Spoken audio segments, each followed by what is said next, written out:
also. That's a good take, though. Totally. That is a good take. Yeah. It's a true take. Talking facts. Real life shit right now. All right, guys, welcome back. We'll see what happens with Chris Mitchell. As always, I'm your host, Chris Mitchell. My guest this week, you just heard her takes on birth control. Yep. We'll see what else she's got. Made the trip from Brooklyn, New York, over here to Queens. Drove. She's a poet, author, public relations professional, which I learned that she maybe thinks of herself as that. I think of myself more as a professional communicator because you really need to communicate with the journalist, with the client, and like tend to all the bullshit in between. Yeah. Yeah. No, that makes sense, and you are a great communicator, honestly. Thanks. Always have been. We have great conversations. That's why, she's here. I've been super excited to have her come on here. We talked about that for a bit. Yeah. One of my creative buddies, because like I said, author and poet. She's pretty funny, too, honestly. I'll give her that. She enjoys stand-up, too. We've gone and seen some stand-up together. I'll give him critiques. Yeah. Some weren't. Some asked for, some not. Yeah. No, all of it's appreciated. Now, you know what, actually, on kind of that note, do you consider yourself more of a poet or an author? Or do you not consider? I mean, I just consider myself a writer because a lot of poets I'm learning in my community don't feel like they can write prose, whereas I can write both, and I do both. Prose as in, like, standard poetry? No, prose is more like writing a book. Oh, So yeah. it's like prose and verse. So Right. verse is poetry and prose is like long form storytelling. Which you also do. Yeah. So Which I've always told you, I'll say it here too, at least since Anthony Bourdain killed himself, you're my favorite writer. Oh, thank I you. love reading your stuff. I mean, you. the memoir that you're promoting right now and everything is so good, the bits I've read of it. So good. So Thanks. that I could see, so that's why I asked that, because I could see that you might not really kind of put yourself in either bucket. no, I mean, and I do see myself as a poet, but I say general writer probably is the most accurate. Yeah. And I do push myself to write anything. You know, I've written multiple screenplays. I've written a song. Maybe it's not good, but I've tried. I write poetry. I write press releases for work. Yeah. So I think that anything that I can tackle, I aim to. Yeah. Even your Airbnb type up that you have at your place is so well written. It's written on an old typewriter and everything. It's just perfectly everything. So There are even definitely something with mistakes in that, but thank you. No. That was professionally done. Maybe just for the typewriter though, you can't go back. Well, there's style, and I don't have a printer because who has the square footage for an ugly printer that just eats ink? Agreed. I hate that. Yeah, So, printers are the worst. And anymore, I forget who specifically, which company it is, maybe HP, but just that they make you have subscriptions and everything, and Yeah. even if you have the ink and stuff like that, you can't use any other ink. Right. So you have to use their ink. It won't work if you don't. And then it dries out if you don't use it that much. I just Crazy. go to the library if I need that, Yeah. but big library person, Love libraries. big fan. Which do you go to more I go often? to the one for printing. Um, I mean, I go that to the and in general. library a lot. I'm assuming what? So the one you would print at's probably local. Local, Yeah. yeah. It's like, I would say, about half mile away. Okay. So it's a nice walk. Usually Yeah. I'll do that in the afternoon, and then I'll have a book on hold typically, so I'll pick that up as well. Half mile which way from you? I guess it's technically north Okay. of Washington, or what, You can Irving. get dicey east. You basically, out of my door, you have two choices, left or right, and Yeah. I never go right. I always go left. I say I live on the wrong side of Wyckoff because I'm still in Bushwick instead of Ridgewood, and on the other side of Wyckoff, like 2 blocks away, is Ridgewood, and it's so lovely there. It's like this Italian neighborhood that has like a lot of quaint buildings. It's quiet. Yeah, there's good. I think there's good pizza places and Italian places over there. That makes Yeah. sense. I didn't know it was an Italian area. Yeah. I mean, that makes sense. They though. do it on the street in Christmas on Myrtle. They do like the arches and the lights and the Italian colors. Yeah. So The it's good guinea nice. stuff. Yeah, I love that. it's I pretty love good. that. No, your area is interesting. It is interesting. Yeah. I mean, as is New York. It's very. It's very much what New York can be. Well, we had a block party on Saturday, and they brought out the mechanical blow-up bull. which like has like, you know, a blow up aspect that you fall onto, and then it has this mechanical bull that looks so angry. It has red eyes. It smokes, and it's called like the Tornado Bull or something. But this is the second year they've had it. It was right outside my window. There was a the hydrant was going, so kids were like playing in the hydrant while other people were getting thrown off the bowl. And there was like music everywhere, a basketball game happening, like picnic barbecues happening on the sidewalk. It was pretty fun. How long do you think they went for? Because this was, and just my knowledge of your area, and actually I'd seen you post some stuff. This is a heavy Hispanic area, and they can go for hours. Yeah, they're some of the best people on earth. Can go for hours partying. Ironically, I got home around noon. The block was like shut off from 9 a.m. to like 9 p.m. Okay. But I got home around 1 o'clock, and I said to my neighbor, I'm like, it's so quiet. And he said, wait for it. And he was right. And I think it went until after 9, but then like the cars could start parking on the road. The bull was gone. Yeah. But they kept going. They were still hanging. The ACs help. Yeah. Absolutely. Really nice white noise. Yeah. But the fireworks, the fireworks, they were going off. They were shooting some? They were, right outside my window, and then I could see it in the light shaft, and it was like terrifying the cat and really loud and kind of scary. I mean, it's like an explosion happening right out there. Mm-hmm. So. No, it is. I get why animals would be terrified of that noise. I mean, it's just bombs going off, essentially. Totally. Just and controlled the cops bombs. did show up, because I know that because the lights came to my apartment, and I could see that they came. But I didn't call for them. the fireworks, would you say? I would assume. Yeah. And the noise, probably. Yeah. And then did it stop pretty soon after that? It did stop after. Yeah.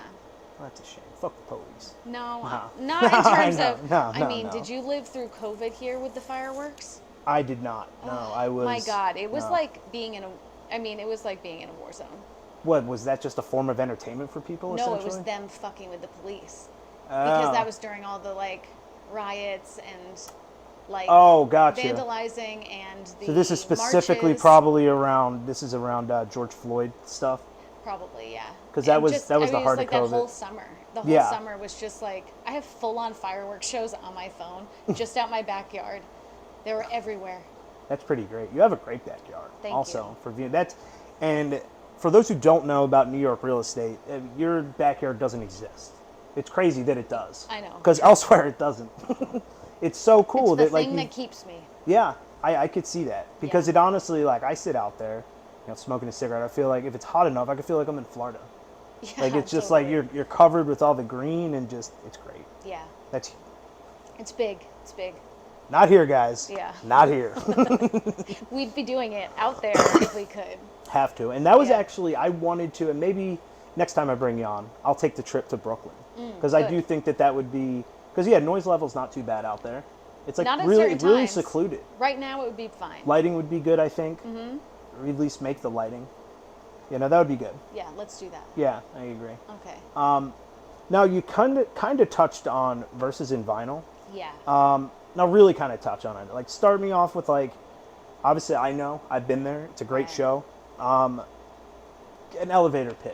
Yeah, for the event. I am a host and co-creator of Verses in Vinyl, which is a literary music event that happens every third Tuesday in Tribeca at All Blues, which is a vinyl listening bar. So I feature 3 writers. Doesn't matter their discipline. We've had a singer-songwriter, we've had poets, we've had short story. We're working on like memoirists and spoken word, just any form of writing. Each writer has 20 minutes to weave equal parts music with equal parts written work. It can be a continuous story, it can be poems, it can be whatever, but hopefully the art inspires art. Yeah. And they have to bring their own vinyl or CD because we're doing an analog event. I hand collage the poster. So it's all analog. Yeah.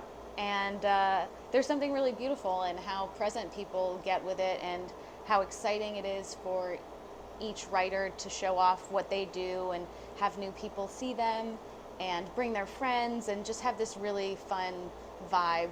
There's music played in between the sets, so it's really kind of like, I don't know, like a literary club. I don't know. Yeah. Sounds boring. Yeah. No, it's great. It's honestly, it seems like something that I'd just be, But no, it's phenomenal. Yeah. Because like you said, though... I wasn't sure if you liked it, honestly. I did. No, I did. Yeah. I liked it a lot. I get restless. Right. But no, it's phenomenal because it's not necessarily an art form that I'm super familiar with. Right. I've written poetry, in English class and whatever, and I like to think of myself as artistic. I'm a good writer, but so that's where I saw the appreciation, because like you said, that art produces art, essentially. Yeah. That I consider myself an artist, like I said, a writer, in different forms. I'm more dick and fart jokes, but like it's still like, me and you have talked about it all the time, that like where you're consuming your media and what you're consuming, that like when I was really wanting to get into stand-up, that it was like, let me really dive into stand-up and see what these different stand-ups do. And I think it was great. It honestly was great. It really took away a lot of the ease of jumping into it because I felt prepared. But even getting, I don't know, I'd have to look in my phone, but I'm sure I came up with a bit on either my trip home from or during that show.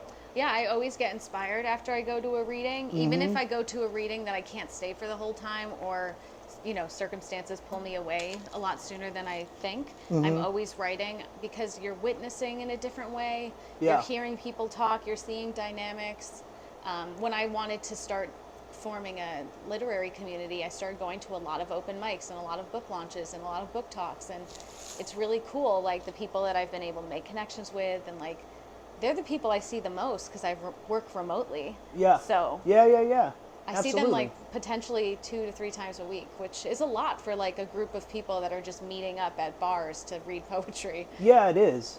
But I also get all of your interest in wanting to do that. Like community is everything. Honestly, in any artistic community, that tends to be, what it is. It's like improv has a community, that poetry will have a community. I think that's great. Well, you push each other. Mm-hmm. Yeah. And and then you also get to, I always make it an opportunity to write more work. So every mic I go to, I pretty much write something fresh, and then it gives me like, I don't like to share old stuff. I just feel like I really try to be as present as possible, and so my poetry exists in that space with me. So typically, any time, are you saying like specifically for like an open mic, you're always doing something fresh? Yeah, and even for Verses and Vinyl now, I'm reading something before the event goes on. So I'm reading something and then sharing a song that coincides to give my own like taste, kind of warm up the crowd. Right. Yeah, and so I wrote a poem called That Kind of Hot last week because the heat wave was so intense. And then I played Nelly's Hot in Here.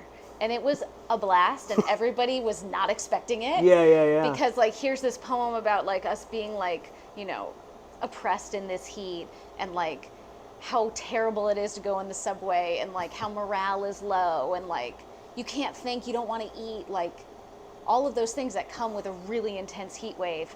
And then, Nelly starts playing, and people laughed. I mean, it was really fun. That is fun. Yeah. That's great. So, and it's fun to be able to, like, because I could have gone dramatic, and leaned into, like, chosen a song that was, like, not funny. Mm-hmm. But I thought funny was unexpected. Funny is unexpected. Yeah. That's the key, and that's, this about me, that my favorite like medium of comedy, or at least the way I like to get a laugh, is always going to be out of the unexpected. Oh yeah. I think that's truly where you find, and shout out Devin Lake, who I think you've seen over at the Roost, at least that one time. I think he went up, but my buddy from the last job, who was a stand-up, had brought that idea kind of up to me, that like that's where you find the joke. It doesn't even what it is doesn't necessarily matter. It's that you're going from A to B, and in between is a surprise. Well, and also, I mean, it's kind of the same in poetry, because it can start one way, move into another thing, and then hit you. Yeah. Like a ton of bricks. At the show I went to, your show, at the Verses and Vinyl, who was the sassy dude? The sassy, like, younger... The first one, guy? Hunter. Yeah. So he really hit, kind of that. He was really funny. They. No. I had to be corrected myself, honestly. No, I've always been whatever you want me to call you. Yeah, it's just fine with me. Yeah, it's just when you know. Mm-hmm. Yeah. They were hilarious, though. Yeah, they were funny. Really, really well spoken, but also like really opening themselves up, and was like, these are kind of some of the realities of what I deal with. Right, totally, and funny. And really funny. Like, they were heartbreaking, but also funny, and the way they read is like really funny. They have good pauses and like good delivery. A really great communicator. And then honestly, the second person, is it a he? Yeah. I had never again would think of this as poetry, but it was so great and so funny that it was so funny. What was he doing? It was he did a bit about like it's like a short story talking about how he's in love with somebody, but he can't tell them, so he writes like insane TV show premises instead. Yeah. And it was about like people going to prom, but it was like they're dropped in the Atlantic Ocean and they have to find each other. Playing it's a water so polo good. match. Yeah. It was like 12 people dropped in the huge Atlantic Ocean in separate places. Yeah. And again, didn't expect it to go that way. Yeah. Here I am waiting for like poetry, and there is the art though in that, because because everybody has a different idea of what poetry is. Yeah, and they have different stories to tell. And different stories to tell. Yeah, yeah. Everyone comes from a different place, so it's really cool. It is a fun event because honestly, the what is it called? All Blues? Yeah. Is a great venue. If you're ever in New York, what is that? That's 87 Walker Street. Walker Street. What was what section? Tribeca. Yeah. Really cool little spot. Honestly, like real good vibe. Like I said, really low good lit service candles, too. Really good service. Drinks are what you expect in New York City, but really good drinks though, because it's a cocktail bar. But you don't have to play a cover. No, and no cover. It's kind of like it could demand a cover because of the music aspect. They have DJs play. No, it definitely. They have our event. They're expanding. They're pretty new. They're not even a year old. No, and it's. I've said that there's similarities with the event as like say with a stand-up event in the same sense that like some. As you know, like the Roost that we've been to with Renee doesn't charge, but other places do charge. Yeah. Some places charge the comics. So some places might charge the poet to be able to go up, but like we never get paid and we never get charged. And that's how it should be. Well, we should get paid, but we should not get charged. If anything, that's how it should be. Yeah, yeah. I feel the same way with stand-up because although, $3 or $5 isn't a whole lot of money, but it's just the fact of just that you're paying anything, even if it's 50 cents. Like I'm up here, I know I'm working for myself essentially, and this is like practice for me. Yeah. But like it's pretty good stand-up. Yeah. Like I should be able to at least do it for free. Right. No, that's good, and I think it is about the opportunity. Sometimes it's about not only sharpening your skills, but finding that community, finding somebody that thinks you're funny enough that they want to keep following you. Mm-hmm. Since Versus and Vinyl started, my audience on Instagram has grown by at least 50 people. I'm sure it has. So that's been pretty cool. Well, you know what? Tell me what you think about this thought process. So I think I know what you're going to say. Okay. But I was just talking to someone about this the other day. So a guy who ended up meeting through my current job, but he lasted like 2 days. Right. What I thought was hilarious, though, is I'm partially deaf and a stand-up comic. This dude's partially deaf and a stand-up comic. Okay. But he was fine. He was a nice enough dude. Uh-huh. Not funny though. Not very funny. He moved here. He moved here to do stand-up. Oh. I appreciate the what he's doing. I've never seen him do stand-up, so I can't necessarily judge him. Right. Because I have met other people where it's like, oh, you're a stand-up, and then you see him do it, and it's like, oh, you're a stand-up. Right. That makes sense. I just didn't think that you were that type of person, but you're really good at it. So I won't say he's bad, but I think that this mentality says a lot about him as an artist, unfortunately. At least for him. I hope he changes this mentality. But I was saying to him what I really want and what I really need. This is the guy who quit? This is the dude who he was just never offered a job. He just came and was was doing so this isn't the good stand-up guy you're talking about, though? This is the guy you worked with? Yeah. No. Okay. So I had all the guys that I worked at the previous job are all still doing it, and they're all hilarious. I mean, with Renee being one, Devin being another, shout out Joe Levy, all really good stand-ups with their own thing. This guy I've never seen. I imagine he must be decent if he moved here. So he must at least think he's decent. I mean, the thing is, that's the disillusionment of New York. Mm-hmm. Because everybody's moving here for their dream. Sure. And their dream is competitive. Oh, yeah. Hard to, I feel that. I get constant rejections on my book. It's literally been a year today that I started pitching literary agents, and I've gotten 2, next steps, but not fully there. But mostly rejections. And it's just what you have to prepare yourself for. You have to live in rejection. You have to be prepared to live in rejection. Yeah. Because as we and know not also, let it get you down. No. Yeah. Because me and you have talked about this a bunch, and I firmly believe this, that, like, again, Anthony Bourdain is the example. It takes one. Right. It takes one.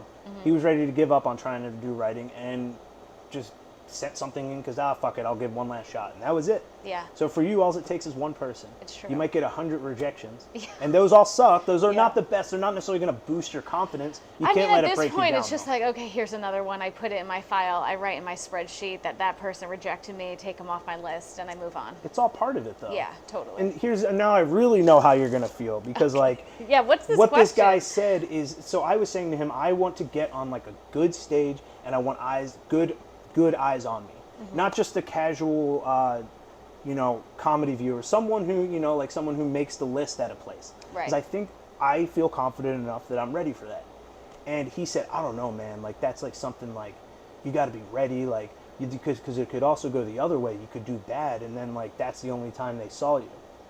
But it's always a learning experience, right? That's what I think. Yeah. But you're also not very confident in yourself if you're thinking, because of course there's bad nights. There's nights that you're going to bomb. That's like the cliche of stand-up comedy, that there's just nights that aren't going to be great. But you have to go into it thinking it's going to be great.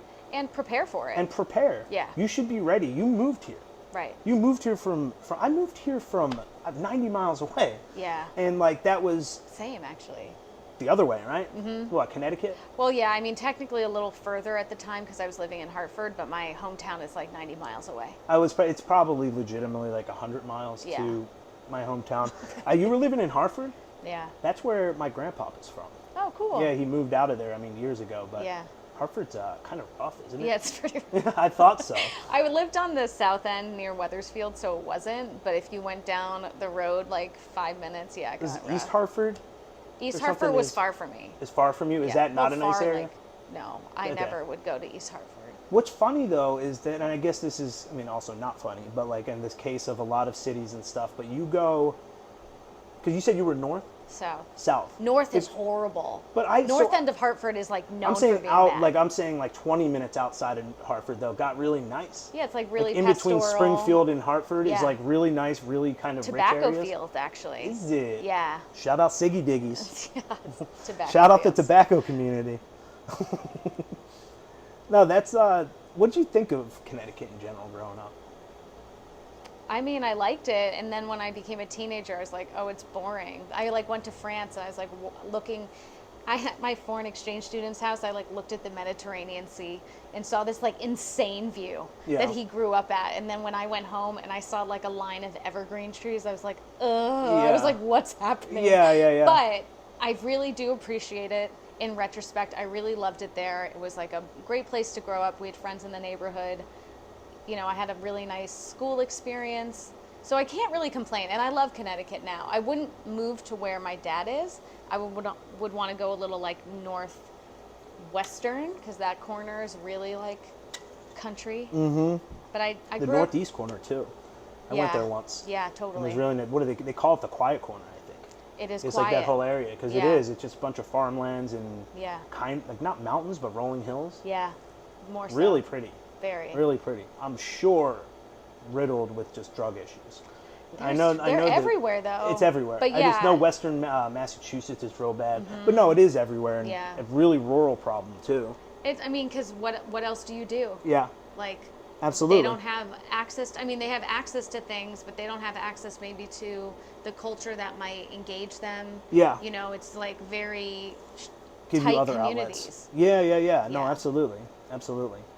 Yeah, Connecticut, my only downside or my only negative I've ever found of Connecticut was I honestly think they're legitimately some of the craziest drivers I've ever seen. They are pretty bad, honestly. I've seen, dudes going 120 cutting between cars. But I don't know. Massachusetts is bad. Long Island is horrible. They're called massholes. They're called massholes for a reason. They are, and I've had some not fun driving through Massachusetts also. But Connecticut's intense. Connecticut, it was that specifically. I wouldn't necessarily say they're the worst drivers out, but it was the very specifically of driving real fast. They're reckless. And flying and reckless. Yeah, they're reckless. Reckless. But the pizza, have you had? I've had New Haven style pizza. I've never been to, what are the famous? Sally's a Pizza. Modern, and Pepe's. And Frank Pepe's, yeah.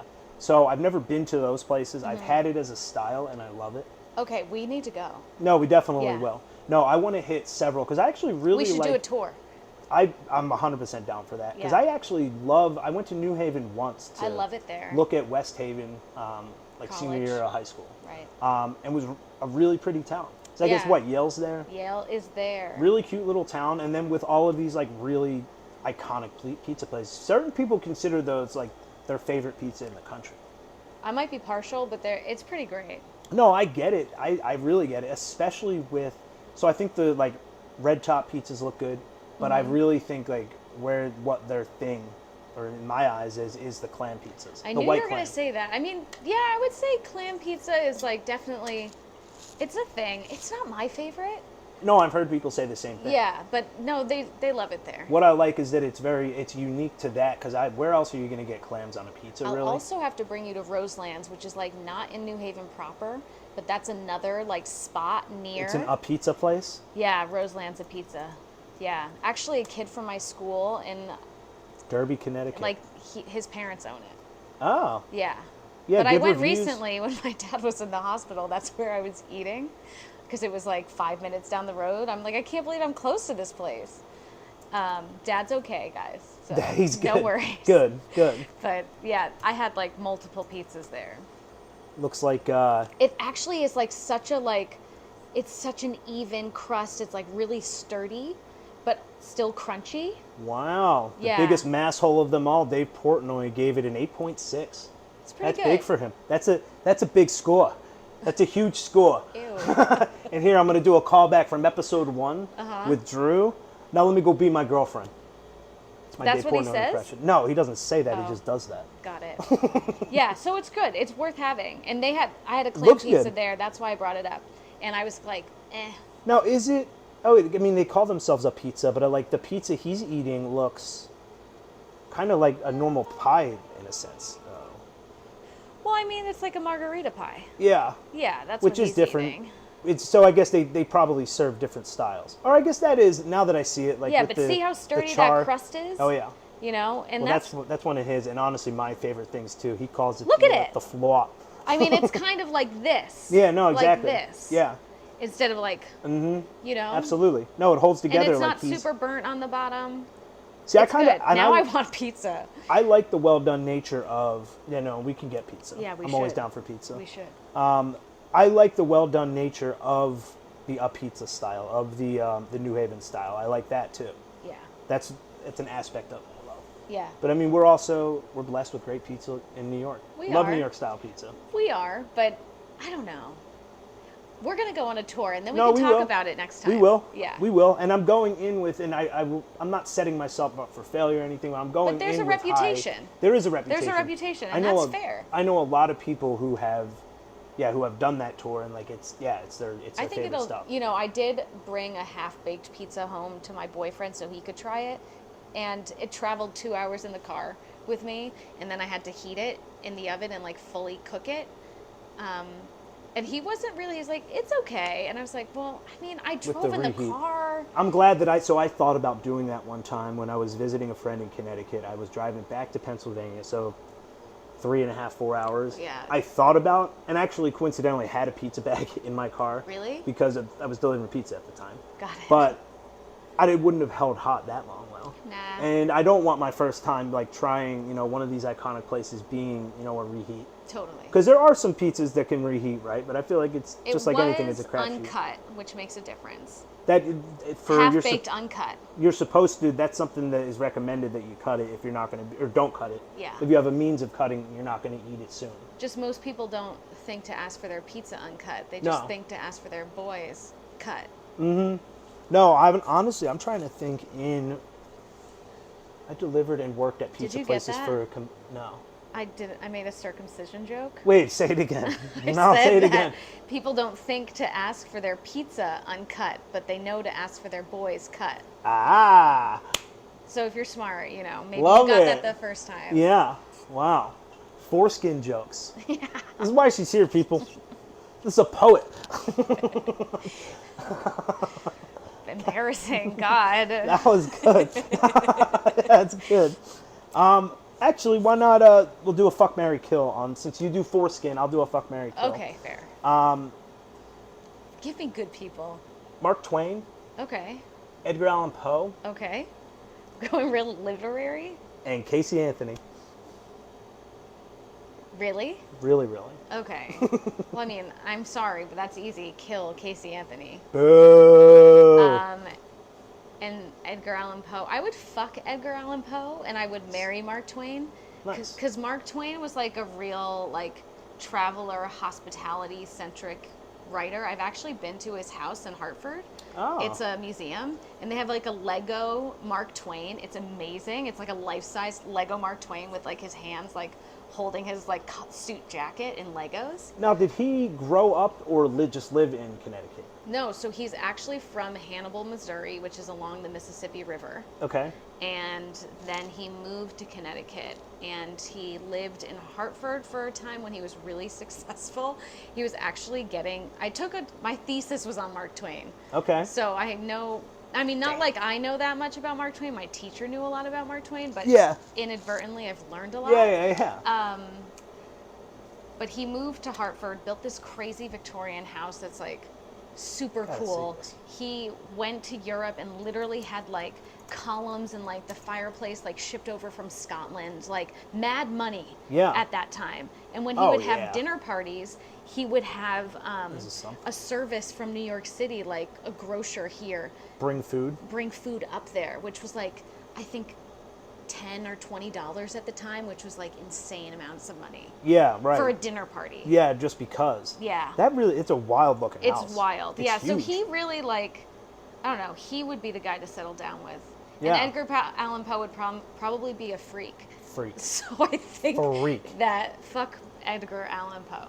Edgar Allan Poe, certified freak. I don't know too much about his personal life, but I know enough about Mark Twain that he would have supported me in the way that I would want. Yeah. And then he lived in Ridgefield, Connecticut. That's where he died.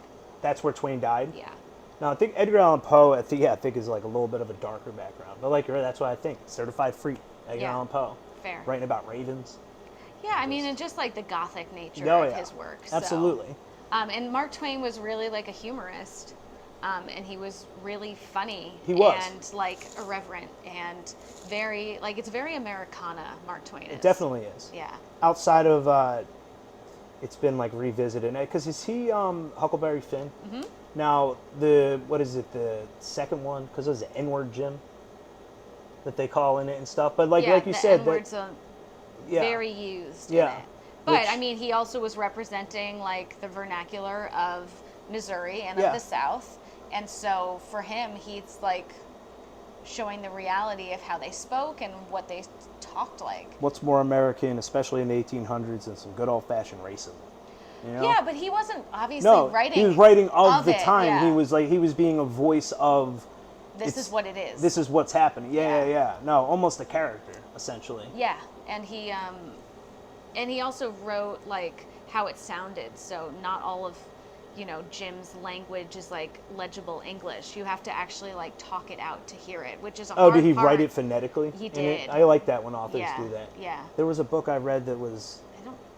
I think phonetically, or like in the vernacular that it would in be. whatever. Okay, gotcha. So not necessarily words you would understand, like just by looking at it real quick. Even like weird dashes and like apostrophes cutting and off like letters. cutting off words. Yeah. Yeah.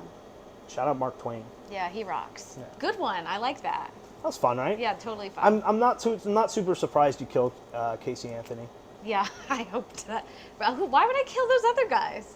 You wouldn't. Yeah, I have motive for her. Yeah, because I also didn't know if like for whatever reason, because you like also, and this is a good. I'll ask you this in a second, but you have some fun hot takes too. So I didn't know if like. I did know that you liked Mark Twain. Not even that. This is more about like Edgar Allan Poe. I didn't know if like for whatever reason you knew something about him that you hated. No, I just feel like no, I don't, and I just imagine him being a freak. Yeah. Which I think could be fun. Yeah. No, and I don't blame you. I mean, she killed her daughter.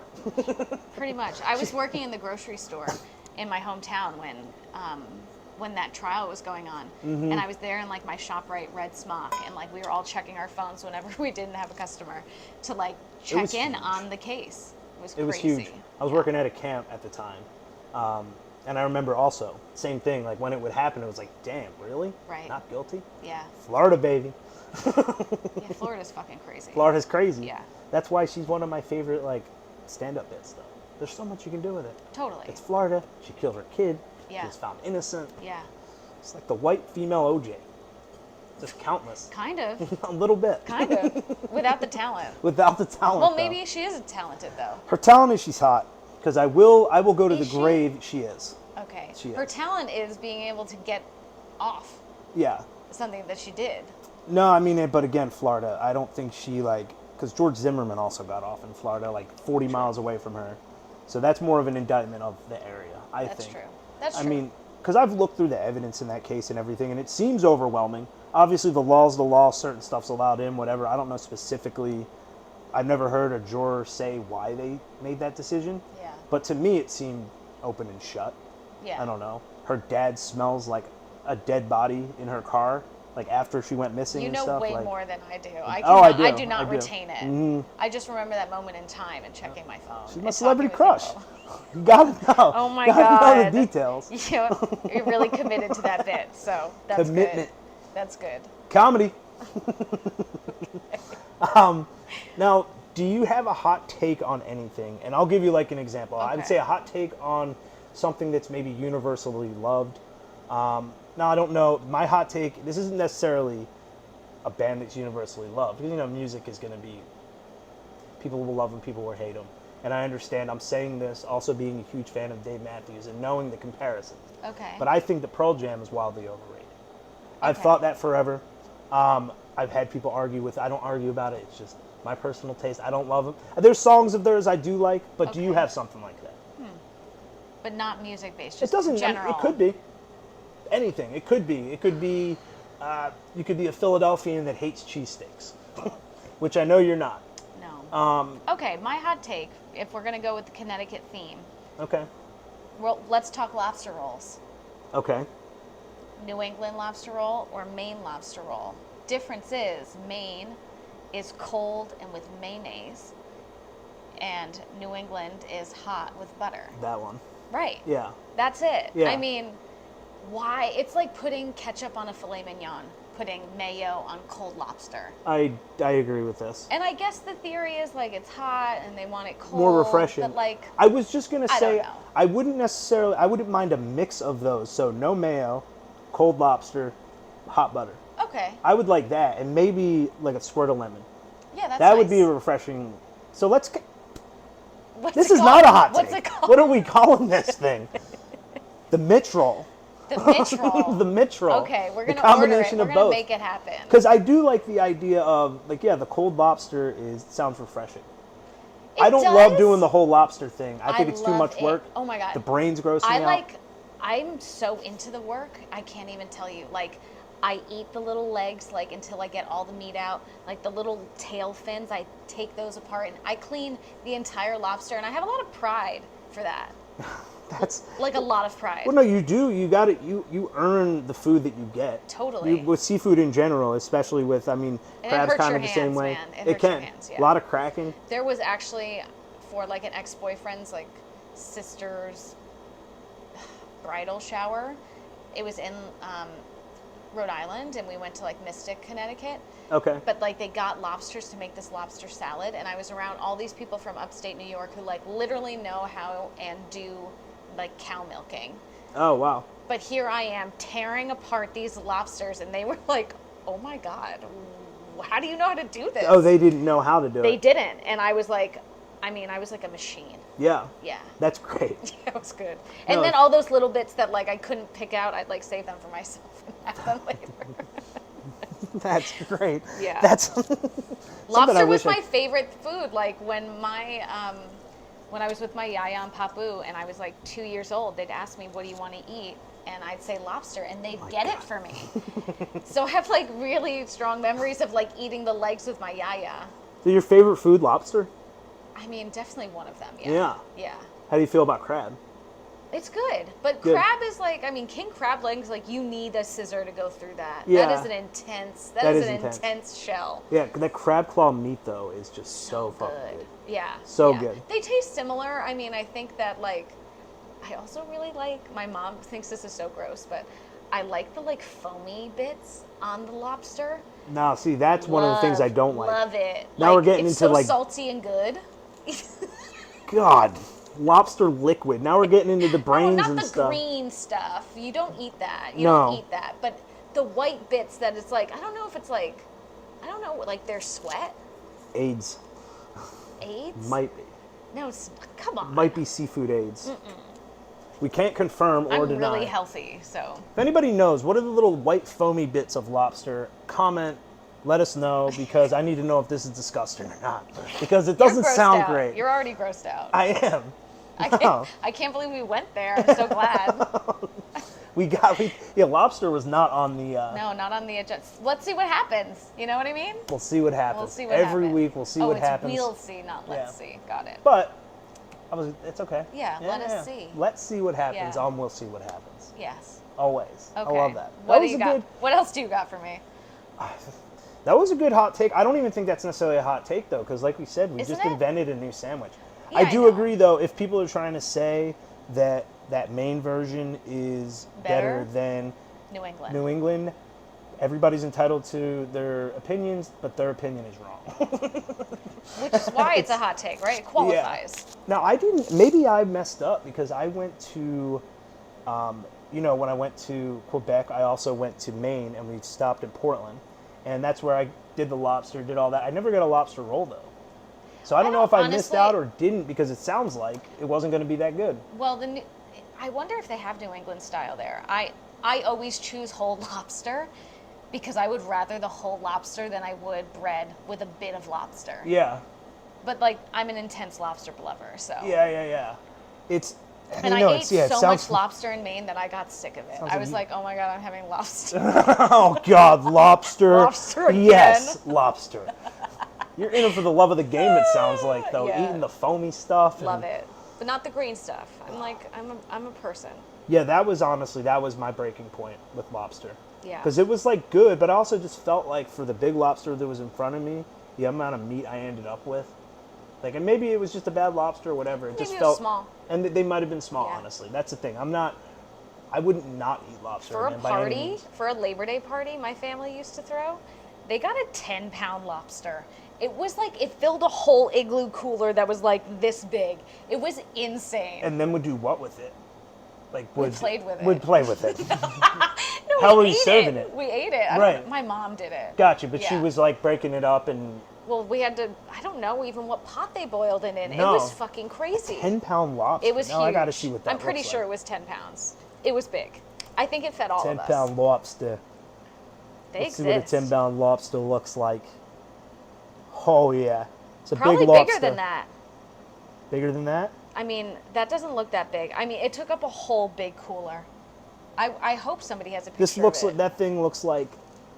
Yeah, no, not even half of the... It's like a giant squid equivalent. Oh, well, here we go. Form. That's filling up a whole grill. So it's even probably bigger than that. That's crazy. Huge. Yeah, it was huge. That's crazy. Oh, more like that. Live Maine lobsters. Damn, that thing is big. So the big claws, too? The claws are enormous. And that's my favorite, is the claw. Yeah, no, that was my favorite of it. Yeah. And that's why I kind of, maybe in that moment, was like, I can get this from crabs, because it reminded me of crab meat. Was kind of what it was. I think that's what it was. What else could you get from crabs? Crabs. I wonder. God. Ugh, yuck. Yeah. Crabs. That's disgusting. Would never shame someone for, things happen. No, I had an uncle, who's not related to me, but I grew up around him, and he had crabs. And when he found a crab wandering through his pubes, he took gasoline and poured gasoline all over himself. Oh, his whole body? In the 70s or something. Ridiculous. But it's a family, that's part of the family lore. Sure. Yeah. I wouldn't not freak out if I saw a little crab crawling in my pubes. I know, you just shave, right? But I would just shave, though. I mean, that is disgusting. Mm-hmm. Oh. Yeah. Oh. Pube lice. God. I've had lice before. That was unfortunate. That is unfortunate. Yeah, it sucked. I never did have lice. That is unfortunate. Yeah. I know some people who did. Graphic. This is graphic. I was about to throw up thinking about crabs and lobsters. We'll stop with the lice. I'm gonna put an end to it. No lice. Who are... You know what? I won't make you do these. I'm not going to ask you your 2 favorite authors or poets because I think as an artist, it's not fair to ask you because I'm sure there's plenty of poets you know that are phenomenal. And it also fluctuates, you know? And it fluctuates, exactly. Yeah. Do you have 2 favorite lyricists? I know that can also fluctuate. You mean like songwriters? Songwriter, yeah. It could be Lin-Manuel Miranda, or it could be or a rapper, or could be a band that we both. I'm gonna go current. Yeah. I'll go current. I really like Courtney Barrett. She's a like indie Australian solo rocker. Act? Okay, Courtney Barrett. She's really great. I really like how she puts words together. This is always like when I'm like, oh my God, I need my Spotify now. Like, where is it? Pull it up if you want. I'm not judging I get like so. Shelby is quite the nerd with music. Another thing we both love. So I'm the same way though. These are supposed to be tough. I'm asking you for 2. That's tough to do, and 2. I would do the same. Like fuck. And also, if you're trying to go new. I'm just gonna say Chappell Roan because she's fucking hot right now, and I love her. I keep seeing this person's name. No, but do you know? I showed you her. We watched her music videos. Oh, shit. That's her. God, kids, don't smoke pot. God, my memory. You're right. That's her. We watched like 2 or 3 of her music videos, and I enjoyed it. Yeah. So Drew is hating on it. No, now I didn't think I knew her. Yeah. I'm changed. I gotta let Drew know. You know her. Because She's great. I know who she is, and she was great. Yeah, she was. Also Gaga, right? Because Gaga's great. I mean, Love now Gaga. I'm gonna go on a roll, and let's stop. No. I'll say those 3. Gaga's great too. You love Gaga as a lyricist, you would say too? Yeah, she's awesome. Yeah, no, she's a great songwriter. I've always loved Gaga. Yeah. 2 favorite musicals. Musicals. Singing in the Rain. Good pick. What other musical? Chicago. Chicago's great too. Now you've seen Chicago live, you said, right? Yeah. Do you have multiple times? Did you like the movie? Yeah, but the play is just a whole different game. Mm-hmm. The movie's great. The songs are great. I mean, that's the thing. Like, you can't help but sing the songs. Of course. And the funny thing is I had. That's just my ADD brain singing. That's from Chicago, Roxy. Yeah. Roxy. Okay, but my boyfriend had never seen like a real Broadway play, so I gifted him the Chicago record. Ah. And he opened it. He's like, "We're seeing Cabaret." I was like, "Chicago." Chicago, but close. Close. Yeah. I like the excitement. Kind of. I like the energy.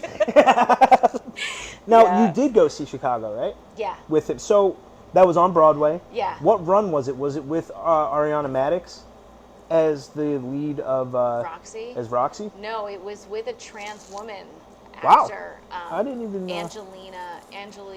Angelina Rose. She was on Pose. Okay. But she was Angelina Ross, I think her name is. Yeah, she was really great. I'd seen it before with Bebe Neuwirth and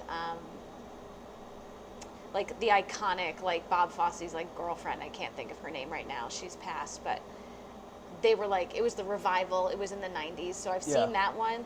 But this one, I was excited to show him. Sure. And as the music started to play, I literally started crying. I I was love so that. overwhelmed. No, I love that. I was so excited. I'd been waiting for this for months, and then they're right there. Yeah. Oh, and it's amazing, and the dancing, and it's sexy. But that's also great. why Broadway, and you were saying how, because I would agree with you. I even saw Chicago off Broadway and would say that experience. I liked the movie, but that experience you just can't compare. No. Because like you said, there they are. But there's a movie's live great. band. The movie is great. Yeah. Honestly, considering Richard Gere's voice, not awful. It's good enough. Yeah, no, it's fine. Good. Everyone's voices are good enough because it's honestly, I guess not really a show you really need super strong voices outside of with Queen Latifah's character has a song where she's really belting. Totally. But even Roxy doesn't have to have a quintessentially good voice. Yeah. It's good. And they're always going to have a good voice, difficult. but right. Yeah. It's more about the story. It's the songs. They're funny. It's the dancing, really. Also, yeah. The dancing is phenomenal. It's the best. It is. Yeah. Whole Fosse chorus line, production, pretty baby. much. Yeah. No, Yeah. phenomenal. Yeah. That's why I love Broadway. Me too. It's a great example of Chicago. Yeah. Thank you. Yeah. Thank you. I would say that's probably it's one of my favorite musicals. I'm super biased. Love Hamilton, and I don't think anything will ever top it. And what's your other one? But maybe Chicago. I mean, if we're talking like, if we throw movies into the mix, I'd have to throw in The Sound of Music. But that was a play. But it was, yeah, right. That's actually, I also want to know your two favorite plays. I love The Sound of Music. So wait, was it a play without music? No, Roger and Hammerstein. It was for stage. It was essentially a Broadway production. I think. Yeah, no, you're right. It was. It definitely was. Yeah, I think. No, it 100% was. I want to say the movie came out a year or two after the stage production. Probably. I don't know. Because I just, again, I would say like Mary Poppins is like Mary more Poppins a movie, is great. but that's like a movie musical, you know, and Yeah. that then became a play. Yeah. So I guess I could say The Sound of Music, because even though I've never seen The Sound of Music live.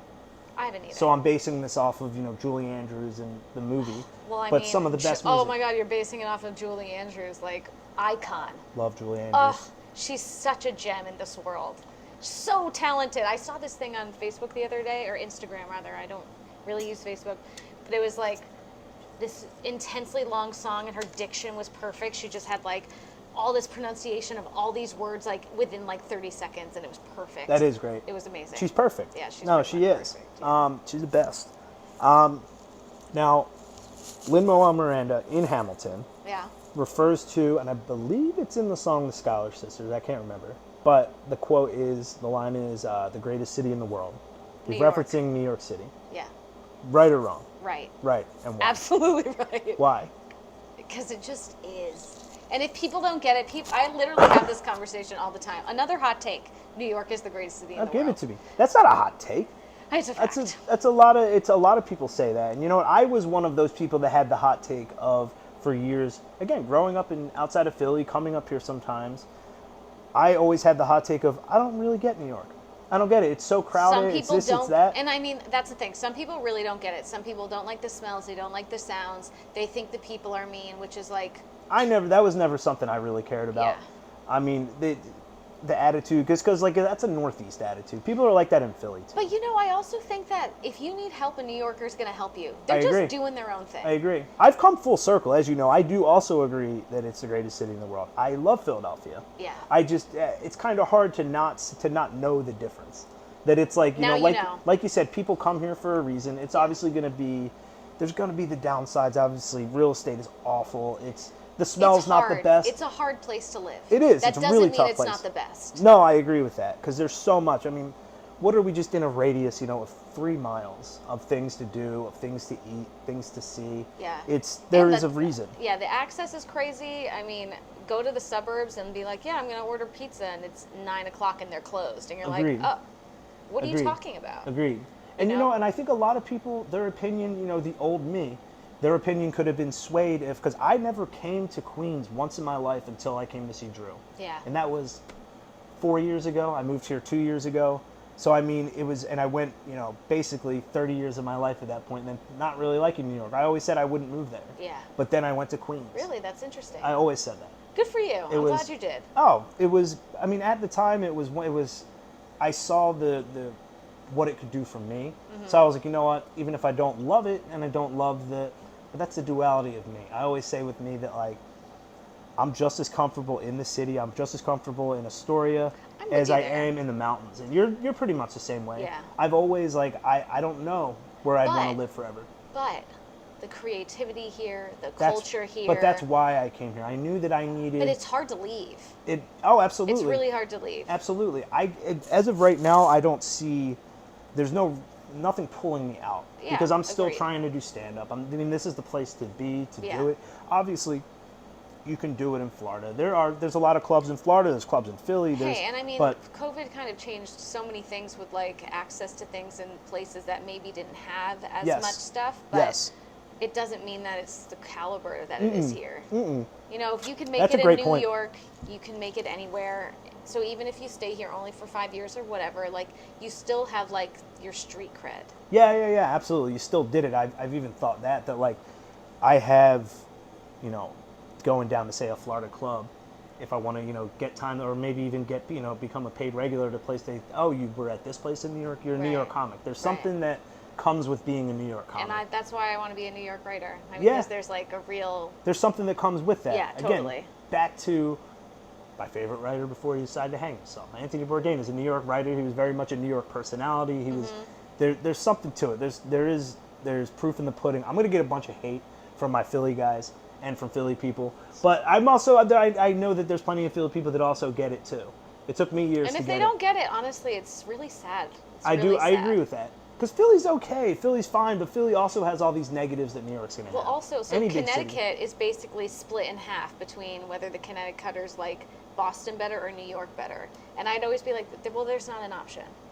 You can't like Boston better than New York. You just can't. Boston and Philly are very, very similar cities. Yeah. And I agree, New York takes the cake on both those. Because if we're just talking about city, like what it means to be a city and everything, New York is that everything on steroids. Totally. And I mean, hey, the colonial thing, Boston has it going on.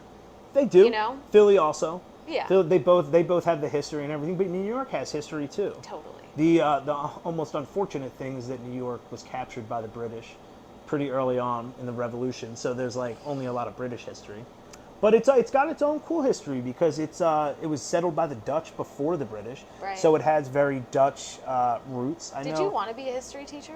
There was a time I wanted. Yeah, I thought I would be. I actually could see it. Yeah, I am glad I didn't go the education route. Yeah. I don't think it necessarily would have been for me.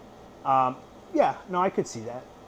I love history. It's definitely one of the nerdier things about me, especially the Revolutionary War. Do you watch a lot of docs?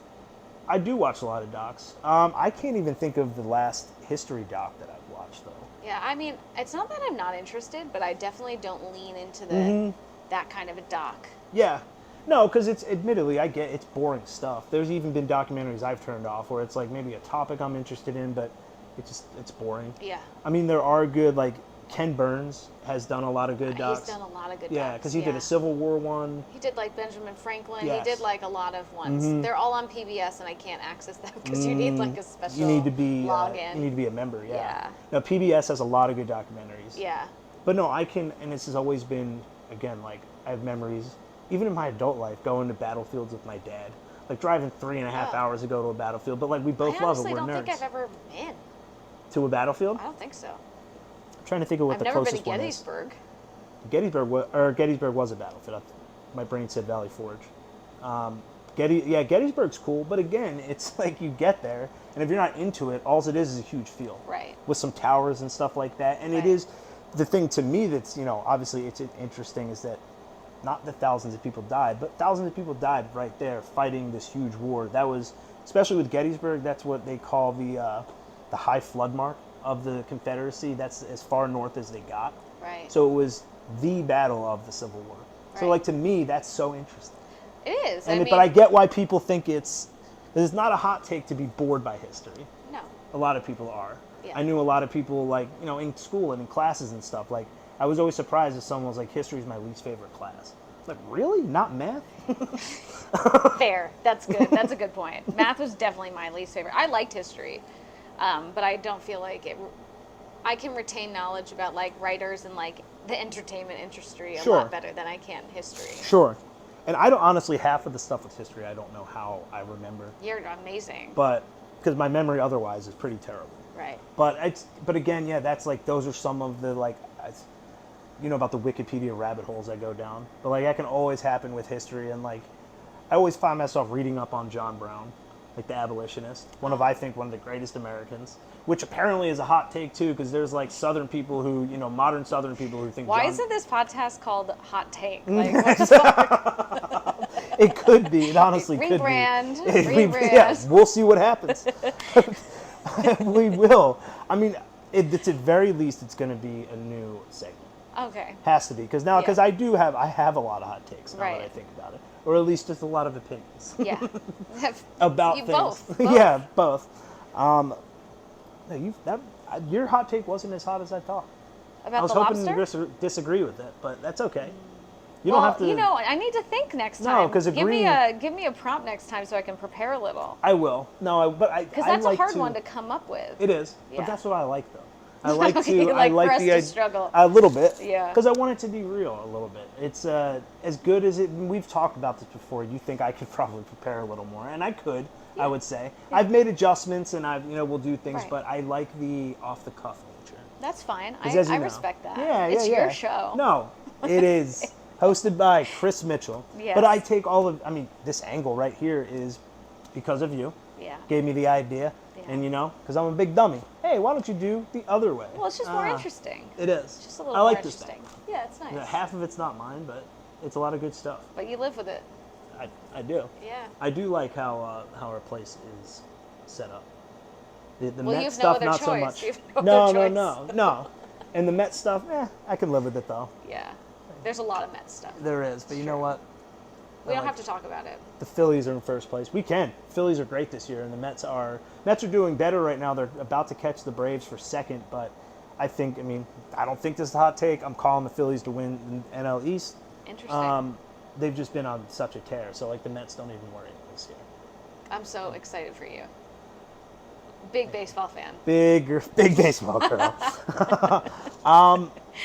Let's end it with a favorites for you.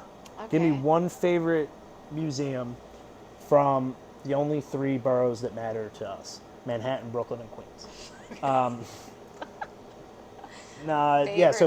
Favorite museum in Manhattan, favorite museum in Brooklyn, favorite museum in Queens. Okay. And a why. Okay, I'm going to say favorite museum in Manhattan is the Met.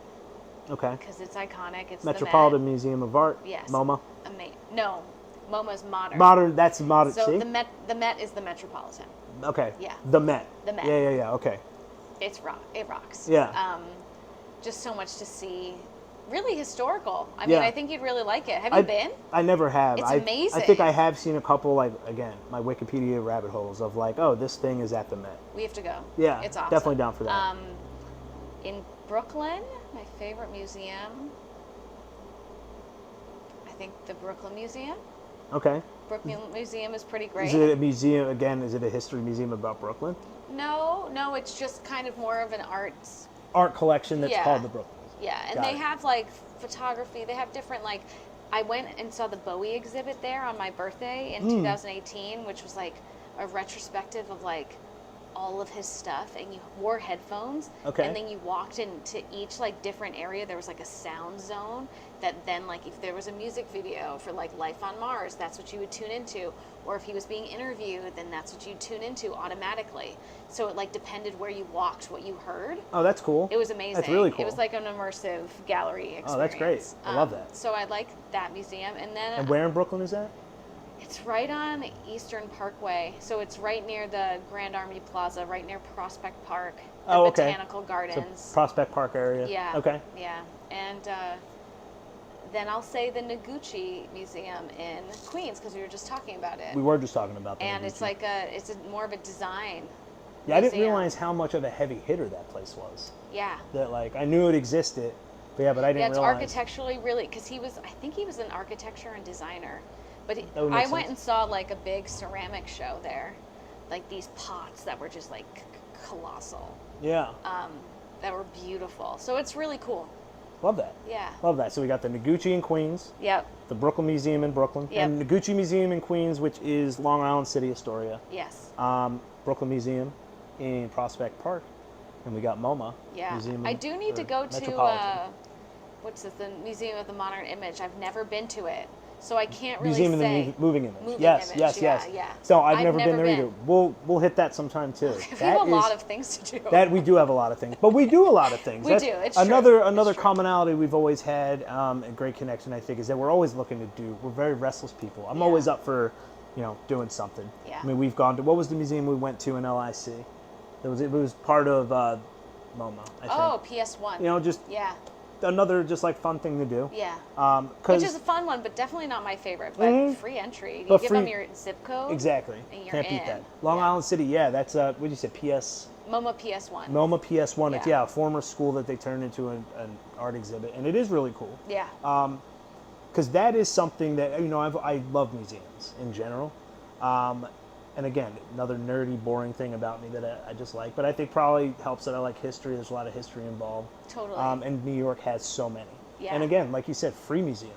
Yeah, but DC has the most museums. DC does. And like I said to you before you went there, it's crazy to me that they're all free also. The Smithsonian. Yeah.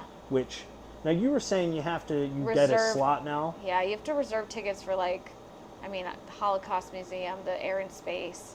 Holocaust Museum, that's an uplifting one. People really want to go though. No, it's known as like it's one of the. I mean, it's like one imagine. of the museums. Yeah. No, actually, I don't think I've ever been to it, because honestly, again, it's something I should probably, not that I don't care, because obviously I very much do care, but I've heard how emotional it is. I've heard about people's experiences there, and it just sounds like too much of a gut punch. I know, but I kind of want to experience that. You know, I want to see what that experience is like. For sure. That's again, that's. But you have to plan. I sound like kind of a pussy saying that, as being like no, but I get it. A white Catholic guy. Like I can't learn about the Holocaust. Fragile masculinity of the patriarchy over here. It's too sad. It is very sad though, and it's like, but yeah. At least you believe it happened. I very much believe it happened. I've seen, and it, I love the movie Schindler's List is great. Like I can. You love it. I love it. No, it's because it's one of the darkest moments in history. Yeah. Which was always so crazy to me. And Liam Neeson and Steven Spielberg. I mean. Liam Neeson is so good in that, and honestly, I always say his last name wrong, but Ralph, was it Fiennes or Fiennes? Fiennes. Ralph Fiennes, so good as Eamon Ghost, as a huge. That's I know it looks like Fiennes. I want to church it up for him. make it a little cooler. Yeah. But he just seems like so. It seems like his last name would be Fiennes. Yeah. But maybe he's so good at that. If he was Italian, maybe. Maybe that's what it is. Yeah. The Italian in me has to guinea it up. Yeah. I think that's a great place. That's another podcast name. Guinea it up. Guinea it up. Because it almost sounds like giddy up. It does. Which is great. Guinea up. Guinea it up. Thank you so much for coming on. You're welcome. It was a lot of fun. It was this exactly was what I thought. Yeah. I'm gonna have you on again too. Cool. Versus in Vinyl. When's the next one? August 20th. And one of the writers wrote a whole set just for Verses in Vinyl, and they're sonnets written by Bugs Bunny that she's calling Sonnets by Bugsby. So it's going to be deranged. She bought vinyl for it. She's very invested, and I can't wait. Yeah, it's going to be awesome. Wow. So August 20th, All Blues, 8 to New York 10 City, PM. 8 to 10 p.m. That's fun. Yeah. I'm gonna try to come check My this one. mom's coming. Oh. Yeah. Oh, that's exciting. You have to meet That's her. fun, definitely. Yeah, no, that's fun. No, I'll be there. Yeah. And we'll see you guys there too. And thanks again. Yeah, thank so you. Much fun. Okay. That's a wrap. Let's get pizza. I'm down. Let's do okay. it. Yeah, that pizza talk got me Yeah, where should we order from?